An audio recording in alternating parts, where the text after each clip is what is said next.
Sejam bem-vindos ao No Treino Podcast. É uma honra estar aqui com Guamar e meu querido Daniel. E aí, galera? Tudo bem com vocês? E aí, Santiago, prazer estar com vocês aqui. E aí, galera, prazerzaço estar aqui no Treino Podcast. Já queria dizer que já tô feliz pra caramba, tá vendo aqui, porque eu cheguei um pouquinho antes, vi o podcast aí do Diego também, tô altas e insights legal, tô com a energia ali em cima, animadaço pra trocar essa ideia. Obrigado pelo carinho, obrigado por vocês terem vindo, tá? Uma honra estar aqui com vocês. Eu queria saber como é que vocês se conheceram, mas antes disso, aqui no nosso podcast a gente tem uma brincadeirinha que é como se fosse a filosofia da fisiologia do exercício. O que é isso? Quem é Guamar e quem é Daniel? Fala pra gente. Cara, Daniel, eu gosto de me definir em 3 palavras, são meio aleatórias, tá? Quebra-cabeça, orquestra sinfônica e stand-up comedy. Quem tá ouvindo não deve entender nada, mas eu acho que isso fala muito sobre mim. Quebra-cabeças é a forma que eu gosto de chegar ao mundo. Todo mundo é uma pecinha entre um quebra-cabeça e entender como as coisas se encaixam faz com que a gente tenha uma perspectiva muito melhor sobre a vida e como as coisas da nossa vida se encaixam. E aí cabe a gente a ter um pouco dessa filosofia de enxergar isso como um todo, né? Igual no quebra-cabeça, sendo necessário se afastar para enxergar o quadro todo. Stand-up comedy, não porque eu sou engraçado, mas é porque eu gosto muito de comunicação. Eu acho que isso já fala muito por mim, por si só. Então a ideia que eu vejo muito no stand-up é a capacidade que a galera tem de conseguir meio que captar a atenção das outras pessoas, muito utilizando aí do humor, né, muitas das vezes, para deixar a vida um pouco mais leve. E por fim, é a questão da orquestra sinfônica. Isso é um pouco diferente, mas eu acho que quando a gente olha muito para um grupo, todo mundo tem uma pecinha e é entender onde que você se encaixa, qual é o seu instrumento, seus talentos, potencializa ali quando tem uma harmonia no final. Então, eu gosto de pensar que eu sou um pouco do conjunto dessas 3 coisas que falam um pouco sobre o Daniel como um todo. Mas fora isso, eu gosto de falar que eu sou um grande filósofo contemporâneo do dia a dia, gosto de viajar na maionese, sou careca por opção porque eu acho que isso fala muito sobre a personalidade. E assim, eu tenho pra falar sobre mim é um pouco disso. Aí Esse insight da vida aí, ele sempre esteve assim ou de algum tempo, ou talvez por conta de algum acontecimento na tua vida, gerou esse insight aí? Não, sempre não. Eu imagino que eu era uma pessoa muito perdida quando era mais novo, tá? Eu tinha muita dificuldade em enxergar essas coisas como um todo e eu gostava muito de... A filosofia sempre esteve presente. A virada de chave, talvez, na sua vida foi quando, então? Eu posso dizer que a grande virada, assim, foi no... Quando me conheceu, pode falar.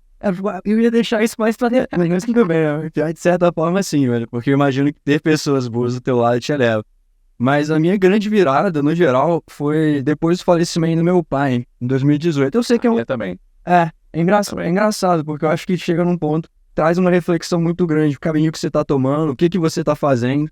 E eu acho que a partir desse momento que me deu essa perspectiva de, beleza, é uma situação triste, trágica, mas como que eu vou lidar com isso vai falar muito sobre isso como um todo. E foi aí que eu comecei a tentar enxergar esses pequenos detalhes que complementam e dizem um pouquinho de quem eu sou. Seu pai faleceu quando você tinha quantos anos? Meu pai faleceu em 2018, eu tava com 23. Eu tinha 20, mais ou menos. Eu acho que nesse momento da vida também, no qual a gente passa um pouquinho da adolescência, começa a iniciar a vida adulta, até mesmo com as perguntas, né? O que eu vou fazer agora, tal, porque quando você está finalizando ali o ensino médio, é a primeira etapa, talvez, de um passo que você fala assim, bom, agora, em tese, a educação, o papel educacional dos pais já foi cumprido, e no mínimo eu tenho que dar continuidade, procedência disso. Só que aí você tem uma figura que te norteava, sendo agora, talvez, que não está presente na tua vida.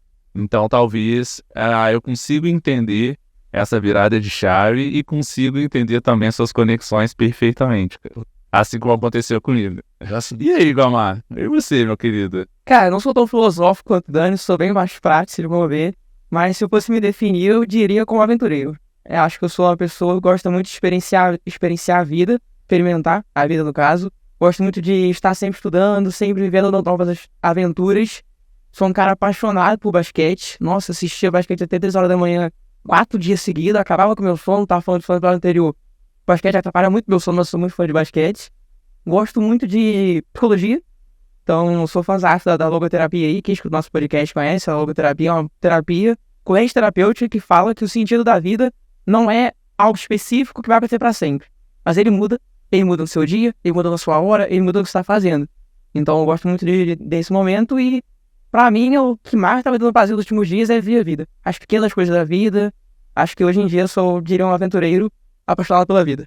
E o aventureiro, ele veio de alguma coisa que fez sentido na tua vida?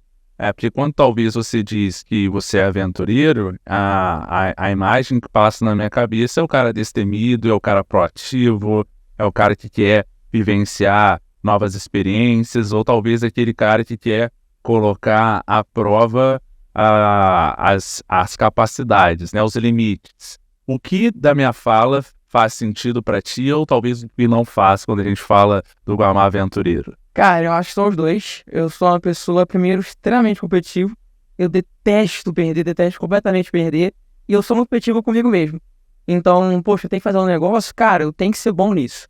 Então, eu dou a vida nos primeiros tempos, o máximo possível, para conseguir aprender e ser bom. E aventureiro, surgiu esse aventureiro quando eu não lembro certinho, mas foi quando eu fiz alguma trilha, alguma travessia, algo bem diferente mesmo. E eu falei, cara, a vida é muito mais do que eu estava acostumado. Como se tivesse furado essa bolha inicial, tipo, de automático, escola, casa, jogar, escola, casa, assistir alguma coisa. Quando eu comecei a experimentar coisas diferentes, eu falei, comecei a olhar pra cima e falei, cara, a quantidade de coisas que eu ainda não vivi. Eu quero muito ver isso. Eu sou, entre aspas, um carente por dopamina, vamos dizer assim. Então eu gosto dessa aventura. Então o aventureiro veio também com um esporte, talvez, na tua vida, no sentido do trekking, né? No sentido da trilha. E a relação com a natureza também, ou não? Muito grande com a natureza. Pra mim, meu sonho de vida, quando eu aposentar, ir pro interiorzar, cidade de 3 mil habitantes, cheio de mato verde. Gosto muito.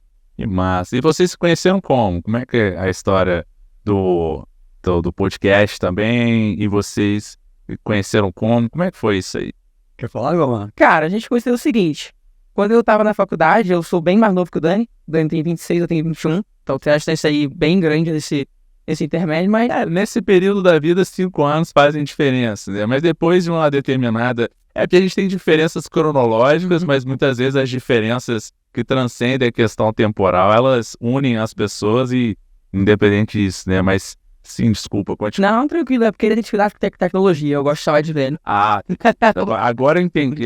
Agora eu entendi. Essa cutucada aí, agora eu entendi. É só porque eu sou careca, já sou lá em meus 30 anos. É muito mais velho que ele. É o careca ainda. Exatamente. Mas a gente se conheceu de maneira virtual. A gente ficou quase 2 anos, tipo, 1 ano e poucos, sem conhecer presencialmente. A gente começou o nosso negócio sem se conhecer presencialmente, mas surgiu de maneira muito engraçada. Eu tava entrando na empresa Júnior, que é a Porte, onde eu tava tipo, no processo de trainee. Eu já de trainee, a gente gostava muito de conversar entre o nosso grupo. E aí tinha o Discord. Discord, pra quem não conhece, é uma plataforma que você consegue conversar com as pessoas. Eu tava no Discord, conversando com meus amigos do grupo, o Daniel entrou. Ele entrou, tipo, super comunicativo, super aberto, trocando ideia com a gente. A gente tava com medo, tipo assim, pô, ele tá avaliando a gente aqui agora, já tá na empresa já, que vai contar alguma coisa. Cara, a gente começou a trocar ideia. Aí ele falou, pô, depois eu vou querer que você me conte como é que foi a experiência. Beleza. Aí eu mandei mensagem pra ele me ignorou. Aí eu mandei de novo, ele me ignorou. Aí eu liguei pra ele, falei, desgraça, ó, me respondeu, não. E assim, daí foi que surgiu essa amizade, assim que começou a surgir o negócio. E como é que foi depois disso? Tem um fato interessante, que a construção do Discord, de fato, a gente estava no meio da pandemia. Eu acho que muita gente sentiu falta de conexões, eu era um tipo dessa pessoa. Quando a gente estava no movimento Empresa Júnior, uma coisa que eu vivia muito na prática é que um ambiente lotado de jovens, eu não sei se vocês conhecem o contexto de Empresa Júnior, mas são um bando de adolescentes, de jovens mesmo, jovens adultos, por assim dizer, buscando uma forma de melhorar constantemente por meio de desenvolvimento de trabalhos e projetos realmente, assim, projetos reais. Mas vocês não fazem o mesmo curso da faculdade. Não. Você faz... Engenharia ambiental. E você? Atualmente economia. Entrei em engenharia elétrica, mas mudei há pouco tempo para economia. E a empresa Júnior era a empresa Júnior da faculdade? No caso, a gente tinha uma empresa Júnior, ela movida em 4 áreas diferentes. Engenharia elétrica, engenharia ambiental, engenharia civil e arquitetura. Incrível. E a proposta é que a gente conseguisse fazer projetos, com os projetos já do mercado sênior, com o auxílio dos professores. E aí a gente vai desenvolvendo outras habilidades. E isso era muito interessante, assim, porque até uma passagem depois que eu posso falar sobre a empresa Júnior, o quanto que isso mudou um pouco a perspectiva de olhar para fora, olhar para para a vida como um todo, saindo um pouco do universo só dentro da faculdade. E isso traz um amadurecimento muito grande, né? Mas comentando sobre o Discord, eu sentia muita falta de conexões genuínas em que as pessoas podiam olhar para dentro, olhar para si em volta, focado no objetivo de crescimento. E foi aí que eu acabei implementando o Discord dentro da empresa Júnior, e aí veio o Guamá. Então, para mim foi até interessante, porque uma pequena ação que foi feita lá atrás, meio que gerenciou e possibilitou que a gente realmente fizesse uma parceria e construísse aí o ComunicaCast como um todo. Então, a comunicação, literalmente, que sustenta o podcast de vocês, ficou muito aparente no relato que você, no primeiro contato que vocês tiveram, Sim. né? Ou até mesmo a falta dela, né, por sua parte, de fazendo com que o Guamá te ligasse e falasse assim, meu amigo, eu quero comunicar com você, você tá fazendo o quê aí, né? E qual que é o intuito do podcast de vocês? Qual é a missão que vocês têm? Boa, cara, eu acho que o nosso podcast é primeiro conhecer histórias. Eu acho que hoje em dia a gente tem muitas pessoas incríveis que não conseguem contar suas histórias. O motivo que a gente criou a comunicação, por exemplo. O ComunicaCast é a maneira mais palpável de contar as histórias. Então a gente tenta trazer pessoas referências nas suas áreas. Então, por exemplo, a gente chamou uma pessoa de comunicação inclusiva. Como é que funciona a comunicação inclusiva? A gente chamou uma pessoa para contar sobre ESG. Como é que funciona sobre ESG, que é Environment Social Government? É basicamente pessoas contarem suas histórias e a gente perceber que comunicação não está em todas as histórias de todas as pessoas. Não importa a sua área, não importa o seu ramo, a comunicação está ali presente e as pessoas acabam sempre trocando ideia, sempre um papo bem divertido.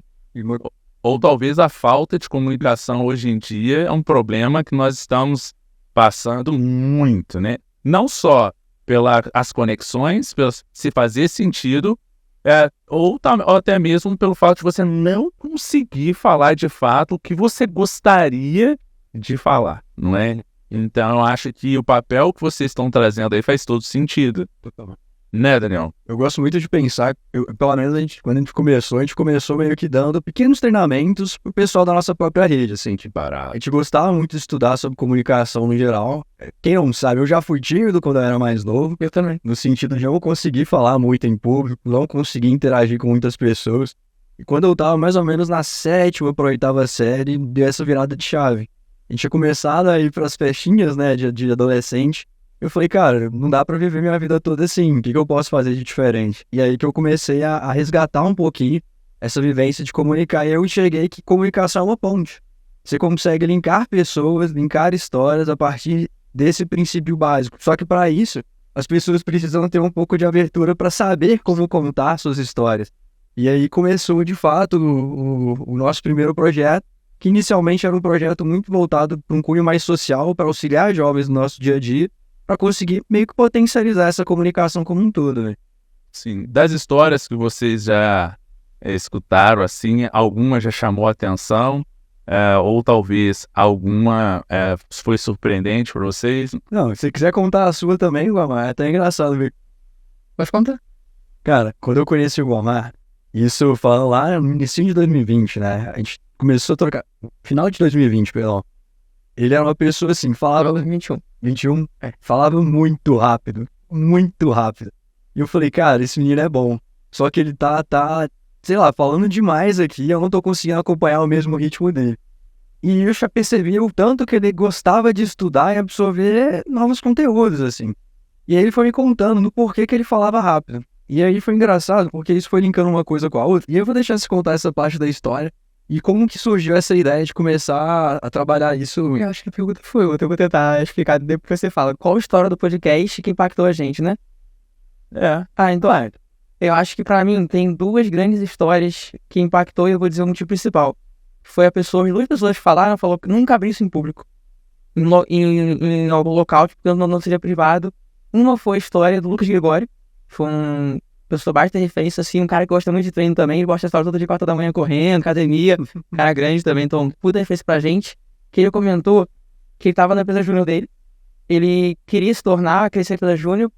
E ele tava na empresa júnior e na federação. A federação cuida do estado. É como se fosse meio que uma distância acima da empresa júnior. E na federação eu tinha que pedir um ônibus pra levar o pessoal pro evento. Aí acabou que ele pediu pro líder dele direto, cara, preciso de um ônibus e tal, tudo certinho. Ele, não, tá bom, tá tranquilo. Um dia antes, o líder mandou pra ele o documento que ele tinha que entregar.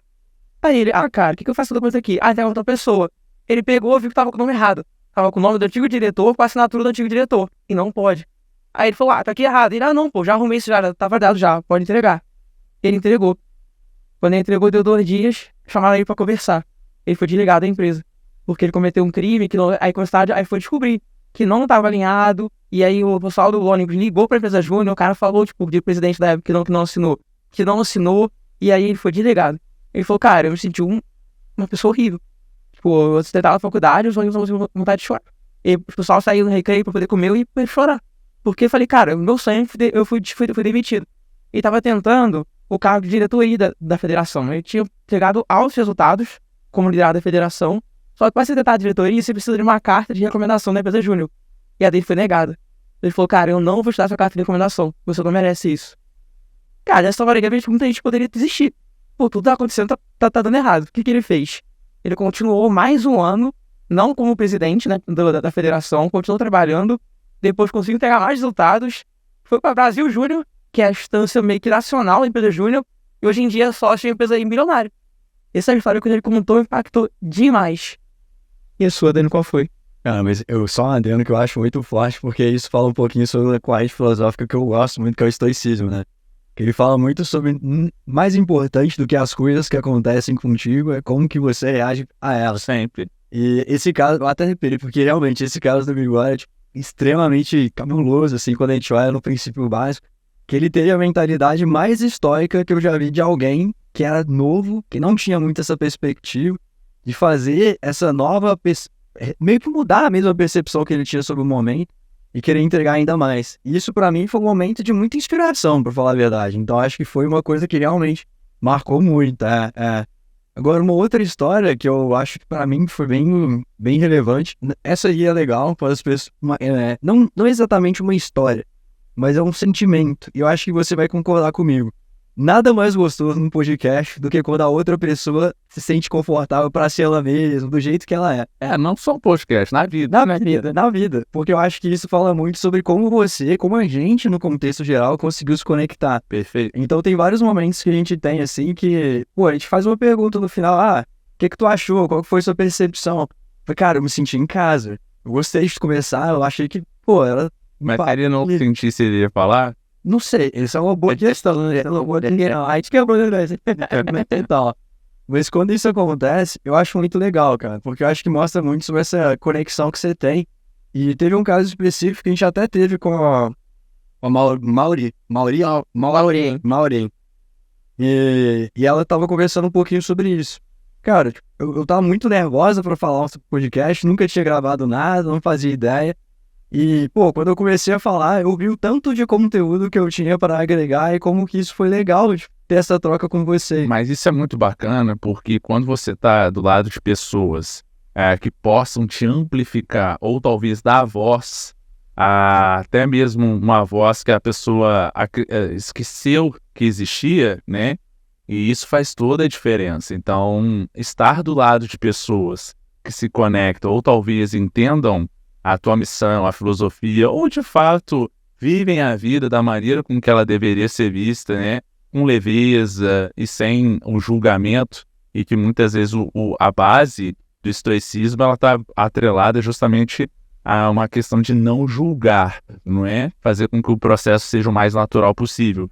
Então, quando você está do lado de pessoas talvez que de alguma maneira possam amplificar principalmente essas principais características que as pessoas têm, eu acho que faz todo sentido. E a comunicação, a linguagem, ou até mesmo as possibilidades de se falar abertamente e também ser a pessoa que ela é de fato, ajuda muito, né? Então, acho que quando você fala que um convidado seu fala assim, poxa, eu tô tão à vontade aqui e tal, eu vejo como que ele ficou à vontade porque vocês possibilitaram isso.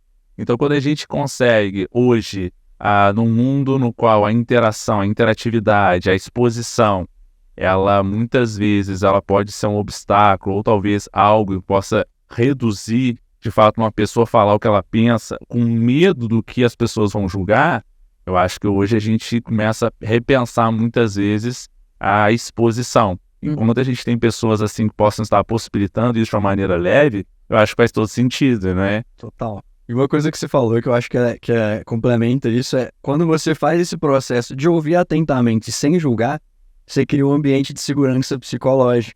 E isso faz com que as outras pessoas sintam mais conforto para ser elas mesmas. E eu até brinco, assim, tipo, quando a gente fala no processo terapêutico, por exemplo, eu faço psicólogo. E eu acho que o processo de construir um ambiente que você possa ser ouvido sem julgamento é por si só muito benéfico. E quando a gente consegue adaptar algumas coisas na comunicação do dia a dia, para conversar com pessoas novas, pode ser o primeiro momento que você está conversando com alguém. Ou pode ser um amigo que, pô, às vezes tem muita dificuldade de se abrir. Se você está ali, imerso naquela situação, disposto a ouvir, cara, isso aí é um incentivador para que ela possa se soltar muito mais. E às vezes as pessoas têm um pouco de dificuldade de fazer isso no dia a dia. Muito por isso que você comentou. E quando a gente estava comentando, né, quando a gente pode estar dando essa oportunidade num podcast, é até legal a gente não fazer pauta, né? Tipo assim, vamos seguir isso aqui, essa pergunta a gente faz aqui e tal. Porque a vida é assim, né? A vida a gente não tem um roteiro. Talvez a gente pode até ter um planejamento ou um guia, um norte. Mas o caminho somos nós que precisamos caminhar, né? Então, trilhar e também fazer com que a gente faça as nossas escolhas. Então, sem um tipo de roteiro. Então, eu acho bem bacana quando a gente dá liberdade, mas, de fato, a gente sente que fica à vontade, né? Então, acho que é bem legal isso. E vocês já fazem um podcast? Vocês já estão com essa pegada há quanto tempo? Cara, a gente começou o podcast, foi em março. Acho que foi em março, a gente começou, a gente tá nem um ano no podcast. E a gente começou, no início foi até engraçado. A gente vai lançar como? Semanal, quinzenal, mensal? Vamos ter gente pra poder lançar semanal? Vamos conseguir editar semanal? Falei, sabe, vamos dar de doido, vamos lançar semanal. Aí a gente começou com pessoas próximas mesmo, cara, vamos gravar. A gente ainda não tinha as IAs, ainda não tinha estourado, então eu tinha que editar, cortando coisinha por coisinha bonitinha. Então a gente eles gravam online, a maioria dos nossos episódios são online, que pega a gente de todo o Brasil, nesse nosso podcast. E hoje em dia, a gente tá com tanta gente, teve que lançar 2 semanal, em vez de 1. A gente foi num evento agora que foi em São Paulo, For Summit, para debater um pouquinho sobre o futuro do Brasil. A gente pegou mais de 15 contatos para o podcast, pessoal, referência de diversas áreas, dentro da comunicação com o pessoal fator, e a gente teve que lançar 2 semanal, porque tinha muito guardado. E agora facilitou um pouquinho na nossa edição, que a gente costuma usar uma IA, então a gente conseguiu bater agora os 2 semanais. A gente tem agora 43 episódios lançados. Barato, velho.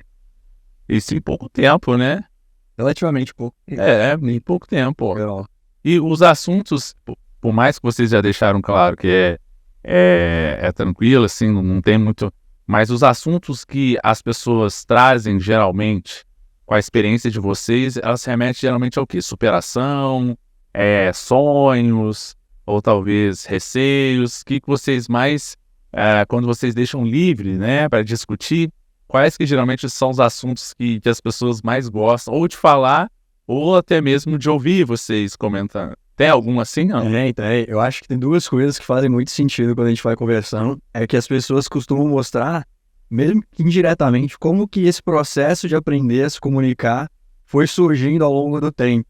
E como que isso ajudou elas a alavancarem a carreira como um todo. A gente está falando aqui majoritariamente de pessoas que são um nível mais C-level e outras que já têm algum tipo de impacto social com grande relevância. Talvez seria aprender a escutar ou não? Também, e aprender não só a escutar, mas como contar suas próprias histórias. Ótimo. Eu acho que isso meio que resume muito, assim, no contexto, porque eles enxergam como que, às vezes, uma pequena história que ele vivenciou, que eles viveram, consegue influenciar e impactar na vida de outras pessoas, e como que isso meio que auxiliou eles a construírem a carreira que eles têm hoje. E eu acho muito legal também, que eu gosto de adicionar, que a gente acaba vendo só o por fora das pessoas, né?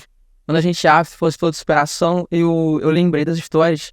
80% das pessoas tiveram picos muito baixos na vida. Tipo, cara, chegou essa hora, mas não sabia o que fazer, tava perdido. Porque a gente olha hoje em dia, a gente olha uma pessoa que é grande, pessoa crescendo no Instagram, a gente conversou com gente que tinha mais de 1 milhão de seguidores, por exemplo. A gente, esse cara aí tá tudo bem. Ele falou, cara, tem época que eu, não sabia fazer da minha vida. Eu comecei, tá perdido. Então, é legal até poder conhecer, todo mundo tem dificuldade. Então, a gente gosta de entender o porquê também são as superações. E muita gente traz essa superação com as principais coisas que fizeram a pessoa, hoje em dia ter esse sucesso que tem. Que ninguém começa, com sucesso, é impossível, isso é ilusão. Aquele 6 e 7, Pô, a pessoa não fez 6 em 7, a pessoa tem 5 anos de estudo aí, pra aí sim fazer o 6 em 7. Então é legal a gente entender um pouquinho mais dos bastidores de algumas pessoas, como que foi a mentalidade. Eu gosto muito dessa história da mentalidade, por isso do Mamba Mentais, que a gente falou aqui um pouquinho antes, que é do Kobe Bryant, do basquete, como que as pessoas utilizaram a mentalidade para conseguir superar os desafios. E a base da mentalidade para você, a base da mudança da mentalidade, na opinião de vocês, ou talvez na vivência que vocês tiveram ou ainda têm, se baseia em quê?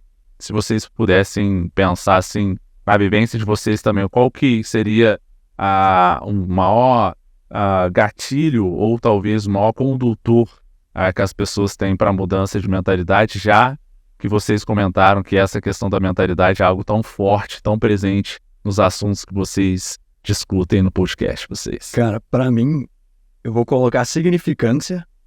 Muitas pessoas começam a trazer uma nova significância para os eventos que acontecem com elas.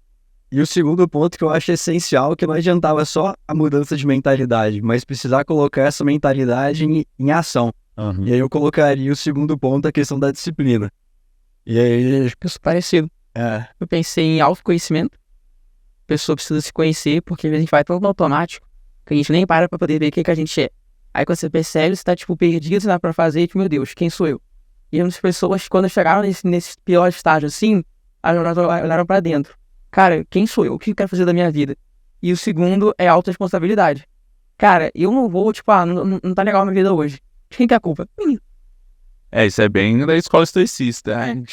É bem, exato, é entender talvez que ninguém vai resolver o meu problema mais do que eu mesmo. Obviamente, a gente tem sim a influência do meio, das pessoas, até mesmo para potencializar, até mesmo que juntos somos sempre melhores, né? Então, acho que por mais que a pessoa vá mais rápida, sozinha, mas quando ela tá com a equipe, ela vai muito mais além, não é?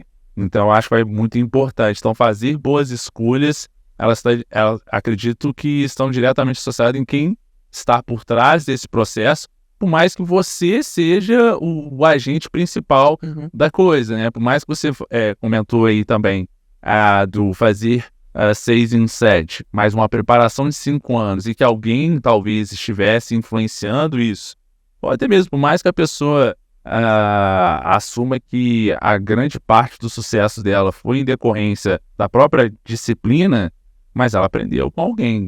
Por mais que ela aprendeu sozinha, talvez, existe alguma pessoa que pode estar catalisando esse caminho.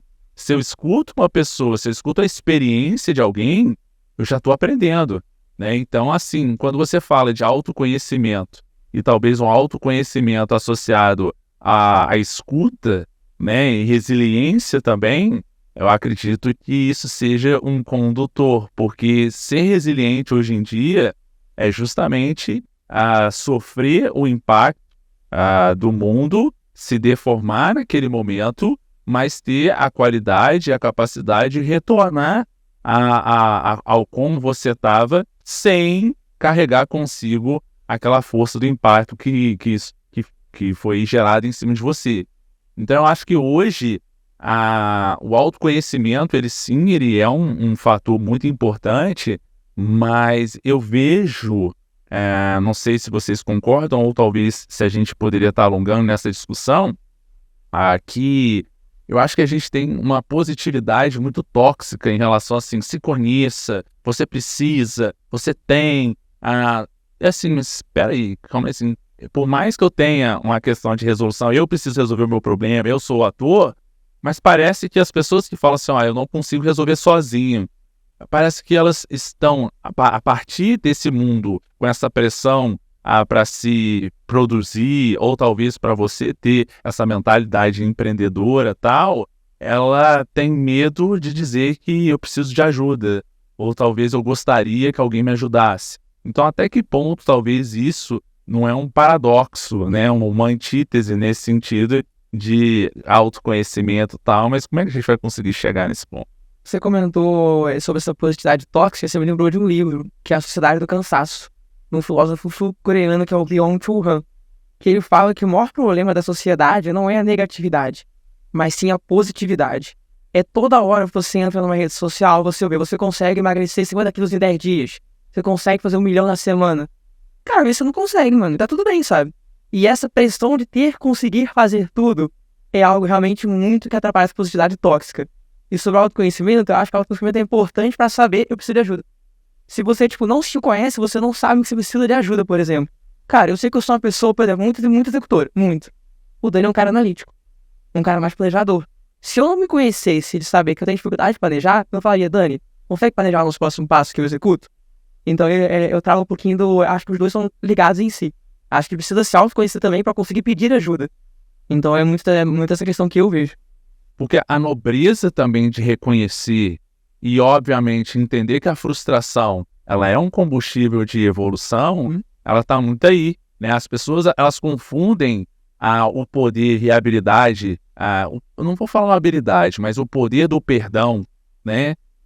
Com fraqueza. Exatamente. Então, ou talvez até mesmo de pedir ajuda com fraqueza. Mas não, a gente não está atrelado a isso, a gente está atrelado justamente a um crescimento, a uma evolução e uma natural aceitação de que nós temos limitações. De que nós, em algum momento, eu posso ter, não um momento, mas em algumas habilidades, eu posso ter uma habilidade de 0 a 10, 2, no outro eu posso ter 10 e tá tudo certo. E isso não vai me definir ou vai limitar talvez uma conduta, mas sim talvez dentro de uma equipe, uma minha habilidade 10 vai ser um dos pilares da equipe e a minha habilidade 2 vai ser um grande foco para a melhora dessa habilidade 2. Mas eu estou ao lado de pessoas que entendem isso, tanto entendem quanto também abraçam isso, como também estão ali para justamente melhorar essa habilidade 2, porque sabem que você melhorando essa parte, todo mundo melhora. Então, acho que já começa por aí, né? Então, faz sentido para a gente continuar essa nossa discussão? Total. E uma coisa que eu gosto até de pensar junto com o Pedrão, eu sou do princípio básico, que eu acho que quando a gente entende esse processo do autoconhecimento, eu pelo menos gosto muito de de entender a vivência de maximizar os picos e minimizar os vales. E a gente vai falar muito no sentido de, no que eu sou bom? Eu consigo trabalhar, as pessoas à minha volta falam comigo quais são as habilidades que eu tenho. Às vezes, uma pessoa que ela costuma, sei lá, toda vez que precisa de um conselho, ela vai conversar contigo. Então, já demonstra, potencialmente, você tem uma boa habilidade de escuta, que você é bom em demonstrar conselho, empatia. Só que muitas das vezes a gente não para ouvir esse círculo social.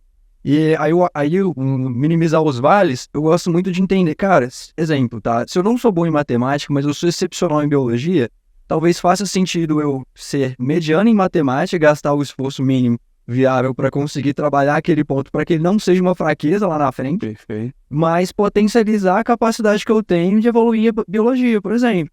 E aí, quando a gente fala de comunicação, a gente olha muito para... Tem vários estilos de comunicadores, tem várias características diferentes. Eu, por exemplo, gosto de pensar que eu uso bem minha voz. Então, questão de modulação, falar rápido, devagar, esse controle vocal. O Pedrão é um cara que, quando fala de comunicação, ele é uma enciclopédia ambulante. Ele tem todo tipo de conhecimento que tu pode querer, e ele sabe citar, fazer referência. Isso é um ponto muito forte. Então, apesar dele falar rápido e apesar de eu ser prolixo, às vezes é importante a gente entender essa vulnerabilidade, e aí eu vou fazer uma referência a Benebral, que é um pouquinho do que você falou, de entender essa vulnerabilidade, não só para procurar ajuda, mas para encontrar referências que podem te auxiliar nesse processo. E aí, exemplo, a gente fala muito no aspecto de mentores, né? É importante você pensar e enxergar mentores no teu dia a dia. Pode ser um mentor de alimentação, um mentor de treino, um mentor de carreira. Tudo isso entra em pauta. Acho que isso são formas de você meio que simplificar um pouco essa fraqueza, mas primeiro reconhecer que ela tá lá. Essa ideia da Brené Brown é algo que ela falou no livro, que é o Poder da Vulnerabilidade, não quer? Coragem de ser Coragem de ser imperfeito, obrigado. Que ela comenta que, cara, as pessoas, como a gente comentou, que não gostam de mostrar fraqueza, não vou pedir ajuda. Ao mesmo tempo, por não ser vulnerável, ela não consegue aproveitar a beleza da vida. Ela não consegue aproveitar a felicidade. Porque, por exemplo, se eu compartilho com você a dormir, a gente pensa em conjunto, a gente faz a solução junto, a minha felicidade vai ser maior. Por quê? Porque eu tô compartilhando ela. Tem a fase final do filme que o Dani gosta muito, que é na Natureza Selvagem, que a felicidade só é felicidade quando é compartilhada. Então, se a gente não é vulnerável para ter medo das coisas ruins, a gente não vai ter coisas boas também. Porque a gente precisa compartilhar, precisa ser vulnerável para as coisas boas virem pra gente também. É um pote de vidro. Pode não entrar nada nele, mas é literalmente nada. Tem coisa boa e tem coisa ruim. Então essa vulnerabilidade é essencial para você ter uma vida boa. É muito toda essa aventura. Ser vulnerável é uma aventura. Então eu gosto muito de trazer esse conceito também. Acho que a paz também, a paz ela é muito compartilhável, né? Uhum. Eu acho que a paz ela tá no pico do processo de compartilhamento, né? Porque eu acho que a paz de espírito, a leveza e atrelada também a alegria, né? A felicidade. Porque se a gente for pensar o que é felicidade, né? Eu acredito que felicidade é ter paz. Eu acho que a gente só é feliz talvez se a gente tem paz. Se a gente tem paz, obviamente que essa paz é relativa, né? Cada pessoa com sua história, cada pessoa com suas representações e com suas dores, com os seus calos, a paz ela é extremamente relativa e contextualizada, óbvio, né? Mas, quer dizer, não é tão óbvio assim. A gente nunca pode falar de obviedade, porque senão a gente eu já estou mudando um pouquinho a ideia. Mas eu acredito que hoje a busca pela paz, ela é um pilar na sociedade. E eu acho que o podcast ou a gente tentar, de alguma maneira, conversar sobre isso ou falar um pouquinho mais sobre algumas coisas que talvez no passado eram tabus ou talvez era associado a fraquezas, pode fazer sentido muito grande na vida das pessoas, porque elas se identificam com isso, né? Poxa, os caras estão lá fazendo podcast, os caras estão se expondo, o mundo inteiro está vendo os caras e os caras não têm medo de expor ou talvez falar que isso é algo natural, ou talvez algo extremamente tranquilo. Então, eu acredito que o poder da fala, o poder da comunicação e também a possibilidade de estar falando sobre tudo sem mais uma vez, esse julgamento, eu acho que faz todo sentido, né? E esse papel que vocês têm desenvolvido aí é sensacional e faz todo sentido. E quais são os próximos projetos que vocês vão... Quer falar agora? Cara, a gente tem 2 em andamento. Um em andamento e um que já tá no processo de planejamento. É que quando a gente fala de comunicação, a gente enxerga que tem muitos gaps, assim, buracos que precisam ser preenchidos. E eu olho muito para o nosso papel nesse processo. E, exemplo, a gente está acostumado a falar com o público jovem, mas a gente olha a questão de diversidade como um todo e tem muitas pessoas que às vezes não têm essa mesma capacidade ou potencialidade de estar em ambientes que vão te auxiliar ali. Às vezes por conta de questão financeira, questão pessoal, de família, etc. E a ideia é que a gente consiga trabalhar a construção de novos ambientes, inclusive ambientes que vão auxiliar por meio da comunicação, novas oportunidades para as pessoas. E então a gente está com um projeto social assim, que está começando a entrar em andamento, que a gente vai estar mais ou menos auxiliando no processo de mentoria de pessoas para que elas consigam contar melhor um pouco suas histórias de grupos de vulnerabilidade social como um todo, para realmente fazer o link entre essas pessoas que têm novas histórias, que todo mundo tem histórias para contar, isso é fato, Todo mundo. e tentar auxiliar com que elas consigam trabalhar nesse processo de história e desenvolver essa habilidade para se posicionar no mercado, por exemplo. Então, Mercado? pensando mais em fazer um certo link entre essas pessoas de risco de vulnerabilidade social e empresas que às vezes necessitam, mas que não têm possibilidade de encontrar essas pessoas. Então, a gente queria trabalhar junto com uma ponte. E um outro projeto que já saiu, inclusive, é recente, já pensando em um processo um pouco mais escalável, pensando a nível de atingir outros públicos no contexto geral. A gente tem o Alavanque a Sua Carreira, que juntou outros profissionais ali voltados para a parte de liderança, comunicação não verbal, pensando no investimento, posicionamento com o LinkedIn, e a gente entrando com influência social e um pouco de comunicação, para auxiliar as pessoas ali a conseguirem meio que alavancar de fato essa carreira. Perfeito. Tem mais um que você esqueceu, que também a gente está divulgando alguma coisa bem legais. E um que você tá vai ser um pouquinho mais pra frente ainda, que é comunicação na área de TI. A gente sabe que a gente tem aquele estereótipo, né, que TI é aquele nerdzão de óculos, fica trabalhando. Ou não. Hoje em dia a comunicação tem que ser em toda a área, então a gente também tá começando a desenvolver. Aí você vai demorar um pouquinho mais, mas é como se comunicar para conseguir potencializar a sua carreira na área de TI. Então também tem a Sinal que a gente está também desenvolvendo agora em simultâneo com outro parceiro nosso aí do mercado. Perfeito. E vocês acham que a comunicação entre as pessoas mais jovens, as pessoas um pouquinho mais idosas, ou talvez que tenham 5 anos de diferença ou mais, né? Não precisa ser carecas, não. Você acha que existem barreiras invisíveis que a gente poderia estar identificando com essa relação, às vezes, da geração Z, geração Y, a geração X? E se tiver, quais vocês acham que podem ser as que estão distanciando as pessoas ou talvez reduzindo ou dificultando a comunicação entre elas? Cara, acho que existem várias barreiras. Ah, é? Muitas barreiras. Tem várias aí. Tem Vamos lá. várias barreiras. Eu acho que a maior barreira que eu vejo, até tipo, como eu conversando com a minha família, que eu percebo, é a diferença de mentalidade.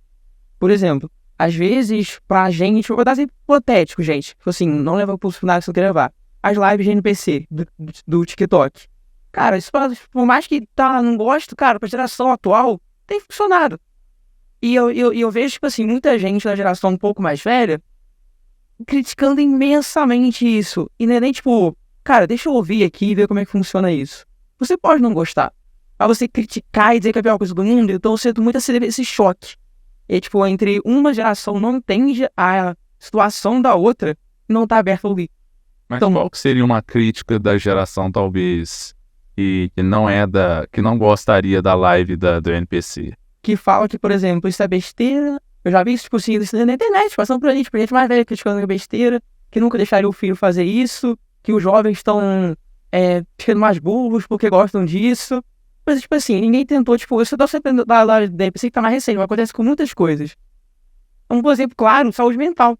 A geração atual fala muito de saúde mental, e eu converso com gente mais velha que acha ainda meio estranho isso, por exemplo. Assim, como assim saúde mental? Então, é essa dificuldade de ouvir. Acho que a maior barreira que eu vejo entre as gerações diferentes é cada um tem, tipo, aquele saudosismo. Nossa, a minha geração era muito melhor. A gente não escuta nem como é que tá a outra geração. E pra mim, isso cria muitas barreiras. Muitas.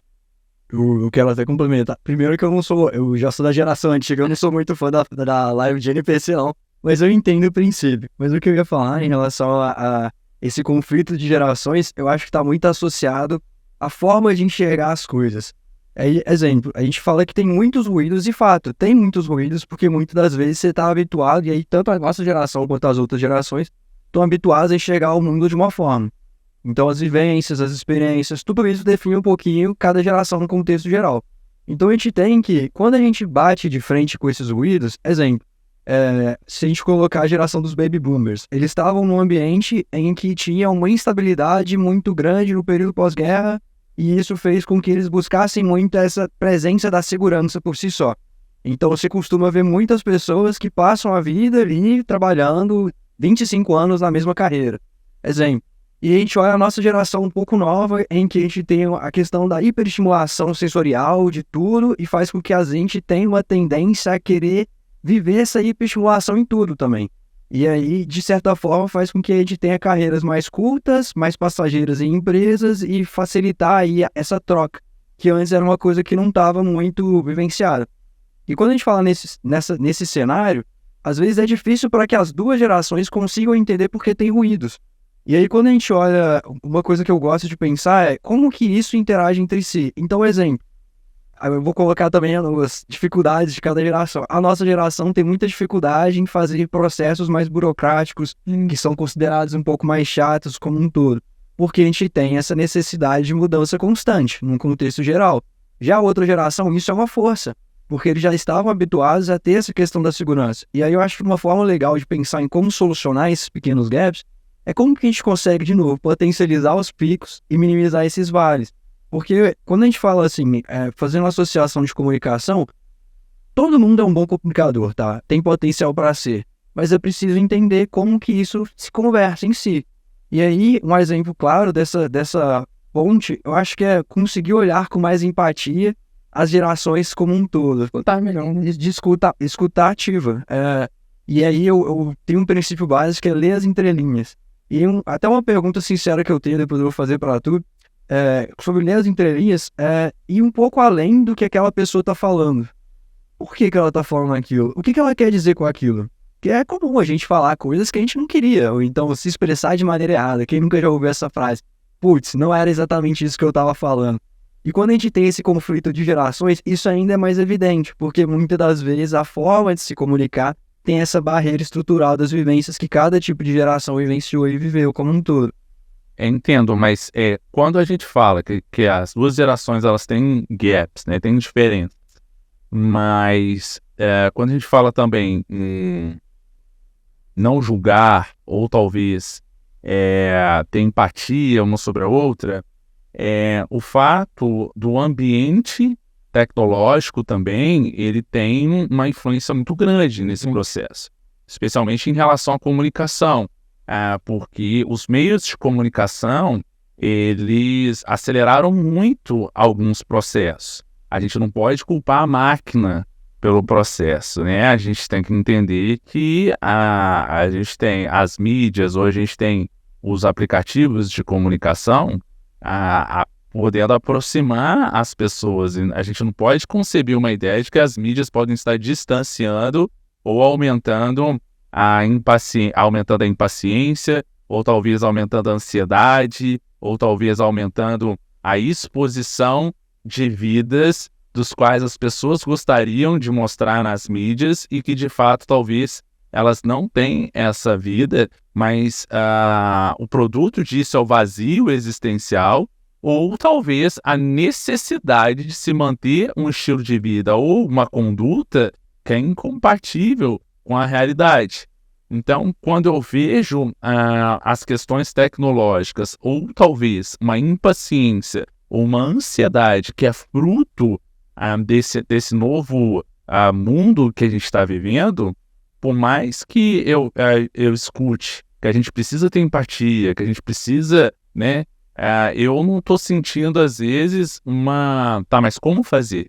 Uhum. Entende? Muitas vezes eu vejo um discurso de que a gente precisa ou está acontecendo, mas eu não estou vendo, mas como fazer, ou qual é o primeiro passo, ou mais importante, por que eu não estou conseguindo dar esse primeiro passo sabendo que eu preciso melhorar isso? Então, eu vejo muito esse discurso, sabe, de que a gente precisa ter empatia, a gente precisa escutar, tal, mas como eu vou fazer isso? Ou talvez não estou fazendo isso. Eu não estou fazendo isso. Então, peraí, o que eu preciso fazer? Então, assim, diante dessa reflexão, eu acho que a gente tem um papel muito importante nisso, porque a gente está falando sobre esse fenômeno, a gente está expondo e talvez, como pessoas que poderiam estar dando soluções como formadores de opinião, a gente tem que também, talvez, direcionar as pessoas que nos escutam a uma capacidade de resolver esse problema. Entende? Então, aí eu faço até meia-culpa e uma crítica. A gente está fazendo isso, ou a gente está, às vezes, reclamando do que está acontecendo, mas a gente não está, de fato, tomando as rédeas. E até que ponto a gente precisa, de fato, fazer. Total. Eu acho que isso é uma coisa essencial que a gente precisa realmente trazer reflexão sempre. Tem um exercício que eu gosto muito. Às vezes a gente tem dificuldade de se posicionar. E quando a gente fala no contexto geral, o posicionamento também é uma decisão difícil. Eu acho que isso é importante bater. E tem um princípio que, falando assim, que pode auxiliar as pessoas a terem uma facilidade um pouco melhor de posicionamento, que é a comunicação não violenta. Você já ouviu o conceito? Total. Isso é muito legal. Tipo, ela é basicamente 4 princípios, né? Que você vai... Eu vou colocar como um passo a passo, que eu acho que isso facilita. É a observação, e aí a gente fala muito de entender o contexto que foi vivenciado. E aí tem uma diferença do que é um fato e do que é uma opinião. O fato é aquilo que foi observado. É verdade, É o fato. A mesa, eu tenho um copo de vidro na minha mesa. Isso é um fato. E a diferença é que as primeiras pessoas têm um ruído muito grande na comunicação de confundir fato e opinião. Então, exemplo, esse copo ele poderia estar... bagunçado. Por exemplo, você vai falar, eu acho que o copo tá bagunçado. Isso é uma opinião, isso não é um fato. Mas um fato pra mim, não é pra você, que não é pra Dani. Exato. Então, o primeiro ponto, quando a gente olha isso, é enxergar o que é de fato um fato e como que a gente consegue trabalhar isso logo em sequência. O que é uma evidência? O que é uma evidência? O que é uma evidência? E aí, por exemplo, se a gente está falando da comunicação entre gerações, a gente pode bater na tecla. Olha, a gente não está conseguindo se comunicar por conta de X, Y e Z. Ou então a gente está tendo algum tipo de situação e problema, barreira, nisso. Colocando uma situação de trabalho. Perfeito. Estabeleci o fato. O segundo princípio básico, a gente vai falar sobre o nosso sentimento. O que isso está gerando em mim que está gerando um certo problema. Desconforto. Um desconforto. Exato, evidenciar o desconforto. E aí tem outra coisa que também é importante. O desconforto é falar sobre você, não é apontar o dedo pro outro, galera. Isso é importante balizar, assim, com muita maestria. Porque se você aponta o dedo, a pessoa vai reagir e vai querer se defender. Até porque tem 3 dedos apontados para você. Exato. E já quebra ali essa barreira que a gente estava falando. Então, a gente pode colocar muito nesse aspecto. Como que eu me senti? E olhar muito para si. Eu me senti frustrado? Eu me senti ansioso pelo fato de estar bagunçado? Eu me senti não reconhecido por conta disso e disso? Sei. E aí vai muito desse princípio que você vai estabelecer consigo. O terceiro é a necessidade. Entendendo qual é o sentimento, qual é a necessidade que você tem. É que, na próxima reunião que a gente tiver, a gente defina melhor esse ponto. É que a gente saia com soluções mais específicas, olhando lá para frente. É que, sei lá, coloque no meu treino tal e tal exercício. Não sei, pode ser nesse ponto. É necessidade. Então, a gente coloca esse terceiro pilar. E o quarto, que é realmente sair com uma saída clara, que é o pedido. Qual é o pedido que eu vou fazer baseado em tudo isso que a gente conversou? É que tenha... Arruma esse copo, não deixa ele em cima da mesa, por exemplo, depois de terminar, leve pra pia. Exato. E aí, quando a gente fala desse conceito da comunicação não violenta, é onde a gente vai começar a enxergar o primeiro para si e depois como se usar dessa comunicação para auxiliar no processo de entendimento do outro. E quando a gente estabelece, aí eu não vou entrar muito nesse princípio, mas existem alguns gatilhos do porquê uma comunicação boa não é muito bem evidenciada quando a gente fala de feedback no geral. Mas quando a gente começa a entender esse processo de, partindo do princípio, né, que a outra pessoa não quer o mal comigo e como que eu consigo estabelecer esses limites baseados nas minhas necessidades, eu acho que vai facilitar um pouquinho a gente fazer essa quebra e talvez, de fato, começar a trabalhar esse processo mais empático na comunicação do dia a dia. Eu acho. Isso é algo que fez sentido também. Total. Eu acho que tá legal também de adicionar, que a gente comentou muito sobre a escutativa. Aí a pessoa, como é que eu vou melhorar a minha escutativa? Eu acho que a primeira coisa, se algo tem que o Dani bate muito comigo que eu preciso melhorar, é a gente segurar aquele desejo de debater. Então, por exemplo, tô conversando com o Dani falou, o copo tá desarrumado. Qual é a ideia inicial? Não tá não, eu vou arrumar, não sei o que dizer, começa a debater. Por que você achou que tá desarrumado? É você fazer as perguntas, é que o famoso, entender o que você tá querendo dizer realmente. Eu não gostei disso que você fez. Você gosta de nada que eu faço também, né? Já começou a debater e aí começou a dificuldade. Por que você não gostou? E aí entra depois com a CNV, sempre alinhado a essas perguntas de realmente entender o que está sendo acontecido e não querer debater de início. Porque, vamos dizer, clássico. Jovens, por mais que a gente não goste do que nossos pais falam, não é por mal. É todos os nossos pais querem o nosso bem. E muitas vezes o pai fala, não faz isso. Faz assim, a vida é minha. Cara, pergunta ao seu pai, por que eu não posso fazer isso? Você com mais experiência. O que aconteceu com você quando você fez isso que deu errado? E aí a gente começa a melhorar essa escutativa e entender, aliado com a CNV, a gente começa a quebrar um pouco as barreiras, esses ruídos. Porque se a gente segurar esse impacto inicial de querer debater, fazer boas perguntas, se comunicar de maneira não violenta, aí a gente consegue aproximar muito mais as gerações. Perfeito. E a linguagem não violenta também, ela está na linguagem corporal também, né? Eu acho que o corpo, ele não fala, né? O corpo grita, ele berra, ele urge, né? Então, quando eu estou numa postura, ou até mesmo meu corpo está evidenciando que eu não estou à vontade, isso é uma coisa que deve ser levada em consideração também. Então, se eu conheço as diferentes maneiras, as diferentes linguagens que nós temos, né? Até mesmo a corporal, ou até mesmo a linguagem do amor, né? Nós temos as linguagens do amor também, e eu acho que a gente conseguiria estreitar mais os laços com as pessoas e talvez entender um pouco mais essa empatia. Porque quando eu falo assim, a gente precisa ser empático, aí eu perguntaria, como ser empático? Né? Talvez qual seria um caminho ou uma possibilidade que eu poderia ter de aumentar minha sensibilidade em relação ao meu próximo. Né? Até que ponto talvez eu conseguiria enxergar o mundo da maneira com que ele vê, da mesma maneira. Até porque a minha história de vida, ou os meus valores, ou talvez o que moldou o meu caráter, pode estar completamente diferente. E por mais que a gente tenha diferenças, isso não quer dizer que a gente vai divergir, ou talvez a gente não vai poder viver juntos, né? Eu acho que a beleza da coisa aí, a essência da vida é justamente essa. A gente conseguir viver o mesmo mundo, mas com as nossas diferenças, né? Porque somos iguais dentro das nossas diferenças, né? Então talvez eu acho que isso faria todo sentido, né? Você comentou algo legal, eu até te pode fazer uma pergunta. Quanto por cento que você acredita na nossa comunicação, que é o que a gente fala? O que sai da nossa boca? Pô, 7%. eu 7%. não sei. Eu sou meio cético com esses valores redondos dentro da cognição, sabe? Uhum. Mas, beleza. Esse estudo, ele foi feito por um psicólogo, se não me engano, É um neurologista, é o Albert Mirabian, se não me engano. que ele chegou a uma seguinte conclusão, que 7% do que a gente fala, na nossa comunicação, é o que a gente fala. 38% da nossa comunicação é a voz, saber modular a voz. E 55% é base corporal. Eu gosto muito de fazer o seguinte cenário. Mas é não verbal. É o verbal. E mesmo sendo verbal, não é a fala. Aí, 93% é o que você não fala. Eu gosto muito do seguinte cenário. Se eu tô assim, tô muito feliz hoje. Nossa, eu vou casar semana que vem, ganhei um aumento. Você não vai acreditar em mim, né? Porque eu tô falando. Você não vai acreditar. Porque minha voz não tá acompanhando a empolgação de uma energia positiva. Porque meu corpo tá parado, eu tô com a mão pra baixo. E assim eu não tenho a comunicação assertiva.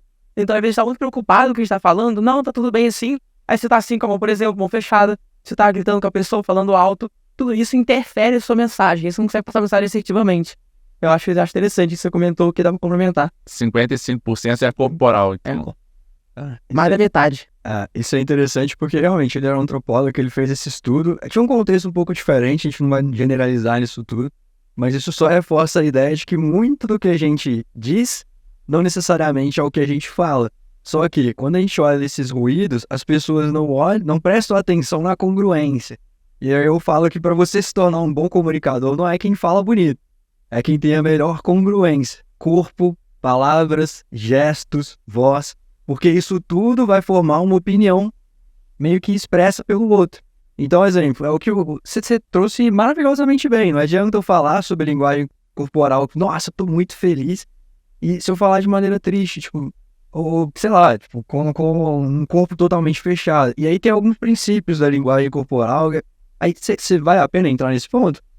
É você que manda. Beleza. A gente pode falar de Schopenhauer daqui, dos estratagemas associados a quem ganha um debate, né? Quem parece que ganha debate, quem parece que tem razão, né? Exato. Você pode não saber nada do que você está falando, mas a maneira como você articula, a maneira como você fala e mostra, talvez, para a audiência que parece que você tem razão sobre aquilo, é o que faz a diferença no processo. Então, assim, a gente tem, ou até mesmo o livro do Aristóteles, né, Retórica, associar como a gente consegue traduzir as falácias, ou como a gente pode contextualizar as falácias para um debate. E está diretamente associado à linguagem, ou à maneira com que você se propõe a ser escutado, ou até mesmo gostaria de ser escutado, mesmo não tendo a razão. Mesmo talvez sendo, eu posso ser um pouquinho Maquiavel aqui, né, de manipulador, né, talvez. Mas, enfim, claro, pode, com certeza. Pô, isso é legal. E, cara, isso é um tema que a gente gosta bastante na toa, né? E quando a gente fala assim, eu gosto muito de trabalhar até nesse princípio da persuasão, que é um pouco diferente de manipular alguém. Manipular, você está buscando um interesse próprio. Persuadir, você está utilizando de outros artifícios para poder chegar ao resultado em comum. E muitas das vezes, se a gente for olhar, exemplo, a nível de vendas, a nível de experiência, a nível de história, você está muitas das vezes buscando formas de persuadir, ou para ser ouvido, ou para vender algo. E não necessariamente tem a ver com o resultado final ruim. Claro. Quando a gente fala, por exemplo, de comunicação, tem alguns gestos que auxiliam. E aí, exemplo simples, então tem uma diferenciação entre os gestos que são simbólicos, que realmente eles vão simbolizar algo, e os enfáticos. Então, exemplo, se eu quero melhorar minha comunicação, acho que pode partir um pouco desse primeiro pressuposto. Como que eu uso melhor os meus gestos? Então, o gesto simbólico, um joinha, um coração, tudo isso vai simbolizar melhor o que você quer dizer. Já os enfáticos, eles vão dar uma ênfase muito maior para as palavras que você está usando. Eu acabei de usar o gesto enfático, não sei se vocês percebi na hora. Isso é interessante, porque a gente não costuma olhar atentamente como que a gente está sendo congruente nessa comunicação toda. E, exemplo, quando a gente fala do debate, até era interessante nesse aspecto de Aristóteles, porque ele falava sobre ethos, pathos e logos. E tinha uma galera que eram os sofistas, que eles discutiam muito especificamente como debater e ganhar, mesmo que muitas das vezes não seja um princípio real ou que faça tanto sentido. E eles utilizavam desses outros artifícios, que aí a gente pode usar ao nosso favor, para conseguir melhorar a nossa comunicação e ser muito mais congruente. E aí parte desde desse aspecto da escolha das palavras, como que eu vou comunicar com o público e qual que é a linha de raciocínio que eu estou usando, ou para manter uma constância, ou para quebrar a constância do outro. Então, são coisas assim simples, mas que eu acho bem legal, mano. São simples. Não sei, né? Eu faço uma seleção. Eu acho também que tá muito linkado a como você, tipo, traz a autoridade. Acho que como eu tô agora entrando nesse caminho de debate, e tem um livro que eu gosto muito, que é Gatilhos Mentais. Eu sou muito fã desse tema, Gatilhos Mentais, e tá muito ligado a essa persuasão. E tem uma história desse livro que me impactou, porque eu gosto de compartilhar essa história. Que foi um experimento, foi realizado por um pesquisador lá dos Estados Unidos. O que ele fez? Ele contratou um ator para fingir que estava participando do evento. Aí ficou meio que um cientista, um voluntário, do outro lado um ator. Qual que era o experimento? O cientista falou assim, olha, a gente vai fazer para esse cara pergunta de matemática. Se ele errar, você vai aplicar um choque nele. Choque real. E a voltagem ia tipo de 9 volts a 300 volts, que é a voltagem mortal, para quem não conhece. Beleza? O ator estava contratado para poder gritar, fingir dor, ai, ai, ai. E começou. Aí começou. E eu te pergunto, tava com roupa de cientista. Quantas pessoas vocês acham que foi até o choque mortal? Só deixar claro, não matou, tá? Não, A dor em si, mas isso é interessante. Quantas pessoas já? Todas. Todas as pessoas foram até o choque mortal. Aí você fala assim, não, essas pessoas são horríveis, não sei o quê. Eram amostras aleatórias. E aí, como é que entra o gatilho da autoridade aqui? Foi feito o mesmo experimento, só que o cientista estava com uma roupa normal. Não estava com uma roupa cientista. E nenhum foi até o choque mortal. Então, esses pequenos nuances, por exemplo, de gatilho na hora da persuasão, por exemplo, na hora de um debate que a gente falou aqui, tem gatilho da autoridade, escassez, reciprocidade, tudo isso consegue facilitar a sua comunicação e ser uma pessoa muito mais persuasiva. Lembrando, persuasão não é para você benefício seu, é benefício de ambos. Perfeito. Só um comentário, isso realmente é um experimento bem legal, que chama experimento de Milgram, se eu não me engano. Milgram, é. E o contexto era até, eles queriam entender um pouco do princípio do por que as pessoas meio que conseguiam cometer atrocidades durante o período do nazismo. E aí eles estavam falando sobre essa questão da autoridade, que o ser humano por si só tem muita dificuldade em dizer não no contexto geral, quando vem dessa perspectiva de alguém a um nível acima, mais autoritário. E isso aí foi meio que só uma forma deles estarem comprovando como que esse gatilho ele se representava ali no dia a dia. E aí um exemplo que é mais simples, mas que é interessante a gente levar, às vezes se você tem um amigo que ele domina muito assunto específico, aí é um exercício para a gente pensar também. Até que ponto ele realmente domina aquilo? Como que a gente pode validar se isso faz sentido ou não? E isso é muito interessante, porque quando a gente fala no mundo atual, todo mundo é guru de alguma coisa. E acho que a gente tem que ter muito esse filtro de entender também esse ponto. Eu acho que os gatilhos são legais até pra gente ver quando a gente tá sendo persuadido e entender esses pontos até para poder se precaver também, sabe? Sim, é um pouquinho do efeito Dunning-Kruger, né? Efeito Dunning-Kruger. Quanto maior é a confiança de alguém sobre um fenômeno, pode ter certeza que menos ela sabe sobre esse fenômeno. Uhum. Porque uma pessoa que parte 20, 30, 40 anos estudando algo, né, e tem um conhecimento altíssimo, o nível de confiança dela é muito baixo. Porque ela sabe que tem tanta coisa influenciando o processo, ela teve exposição a tanta coisa sobre aquele fenômeno, que aí a gente volta e consegue entender que tudo que sei, né, é que nada sei. Né? Então, acho que mais uma justificativa é que o conhecimento liberta. Né? Então, acho que a gente só vai conseguir sentir as correntes que nos prendem se a gente se movimentar. Não é? Então, acho que esse movimento, a partir da fala, a partir da comunicação, faz todo sentido. Né? Parabéns pelo trabalho de vocês. Né? Eu acho que todo mundo que ficou aqui nesse episódio foi abençoado, eu acho que foi contemplado com um bate-papo sensacional. Eu adorei. Já estão convidados, né? Já estou fazendo um convite para vocês voltarem, porque eu acho que faz bem, né? A gente discutir e talvez escutar e até ter outros insights a respeito de uma coisa tão legal. E realmente a comunicação ela é tão importante. E eu acredito que quando a gente está do lado de pessoas que mantêm a nossa linha de raciocínio, ou talvez trazem algumas coisas pelos quais talvez a gente não estava enxergando, ou talvez nunca pensou dessa maneira, eu acho que é por aí que vai fazer sentido na nossa vida, né? Então já estou agradecendo por vocês terem vindo, porque eu fui abençoado com o que eu acabei de falar por vocês, e espero que vocês voltem sempre, e vocês já estão muito bem-vindos aqui, tá bem? Já fica o convite para você participar do nosso podcast também. com Eu certeza. soltei uma informação aleatória que realmente eu fiquei curioso com um detalhe. Não vou soltar essa pergunta agora, então você vai ter que ouvir o nosso podcast junto com você. E agradecer novamente, assim, pela disponibilidade, pelo contato. Eu sou muito fã de comunicação, acho que isso já é um ponto. E reconhecer que você é um ótimo comunicador, né? Você consegue utilizar muito bem as perguntas para alavancar outras respostas. E eu acho que o questionamento principal, a gente falando muito desse nível, né? De como ser mais empático, está muito nesse processo da curiosidade de querer entender sobre um novo assunto. Então, eu gostei bastante do episódio, acho que é a forma mais simples de dizer obrigado. Eu vou ter que concordar com o Dani, eu acho que algo bem diferencial que você trouxe são as perguntas provocativas. E as perguntas provocativas realmente de curiosidade. Tipo assim, a pergunta que você trouxe pra mim foi tipo, sensacional. Tá, a gente tem que ser mais, tem que ter mais escutativa, tem que ser mais empático, mas como? Porque eu sei que muita gente se pergunta como. E você conseguiu meio que entender a pergunta, é uma pergunta provocativa, pergunta difícil, e você conseguiu deixar ela leve. Então você se abriu pra gente conseguir responder, então também te reconhecer aí pelo episódio foi sensacional. Eu acho que até porque se a gente não tiver leveza no dia a dia da vida, eu acho que a gente não aprendeu nada, né? Do que de fato a gente poderia estar aproveitando essa dádiva, né? Que é a vida, né? Beleza. Pessoal, se vocês gostarem desse episódio, comentem aqui o que você mais gostou desse episódio. Fala pra gente o que você mais gostou.